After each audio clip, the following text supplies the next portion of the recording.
do Ofício das Leituras do dia 11 de dezembro de 2024, quarta-feira da segunda semana do Advento. Dos comentários de Santo Agostinho, bispo, sobre os Salmos, século V. Deus cumpre as suas promessas por meio de seu Filho. Deus estabeleceu o tempo das suas promessas e o momento de as realizar. O período das promessas decorre desde os profetas até João Batista. O tempo da realização vai desde João Batista até ao fim dos tempos. Fiel é Deus que se constituiu nosso devedor, não porque recebeu alguma coisa de nós, mas sim pelo muito que nos prometeu. A promessa pareceu-lhe pouco e por isso quis obrigar-se por escrito, fornecendo-nos, por assim dizer, um documento comprovativo das suas promessas, a fim de que, ao começar a pagar o que prometeu, pudéssemos ver nesse escrito a ordem dos pagamentos. O tempo profético era, como já disse muitas vezes, o do anúncio das promessas. Prometeu a salvação eterna, a vida bem-aventurada na companhia dos anjos por toda a eternidade, a herança imperecível, a glória eterna, a doçura da visão do seu rosto, a sua morada santa nos céus, e como consequência da ressurreição, a ausência total do medo da morte. É esta, em certo modo, a sua promessa final para a qual se dirigem todos os nossos esforços e que, uma vez alcançada, nos levará a não desejar nem buscar nenhuma outra coisa.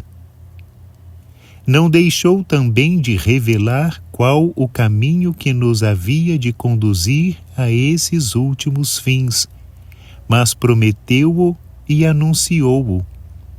Prometeu aos homens a divindade, aos mortais a imortalidade, aos pecadores a justificação, aos humilhados a glorificação. Todavia, irmãos, porque aos homens parecia incrível a promessa de Deus de os libertar da sua condição mortal, corrupção, miséria, debilidade, pó e cinza, e de os tornar semelhantes aos anjos de Deus, não só firmou por escrito uma aliança com os homens para que acreditassem, mas também estabeleceu como garantia da sua fidelidade um mediador, que não foi qualquer príncipe, ou um anjo ou um arcanjo, mas o seu Filho unigênito. E foi efetivamente por meio de seu Filho que nos quis mostrar o caminho que conduz àquele fim prometido. Mas ainda era pouco para Deus revelar-nos o caminho por meio de seu Filho. Quis que ele mesmo fosse o caminho, a fim de que te deixasse conduzir por ele, caminhando sobre o próprio caminho. Por isso, o Filho unigênito de Deus havia de vir ao encontro dos homens, fazer-se homem, e segundo a natureza humana que assumia, havia de morrer e ressuscitar, de subir ao céu e sentar-se à direita do Pai. Havia de realizar entre os povos o que prometeu, e depois do cumprimento das promessas, também cumpriria o anúncio de vir de novo para pedir contas dos seus dons, discernir os vasos de ira dos vasos de misericórdia, retribuir aos ímpios o castigo com que os ameaçara e aos justos o prêmio que lhes prometera.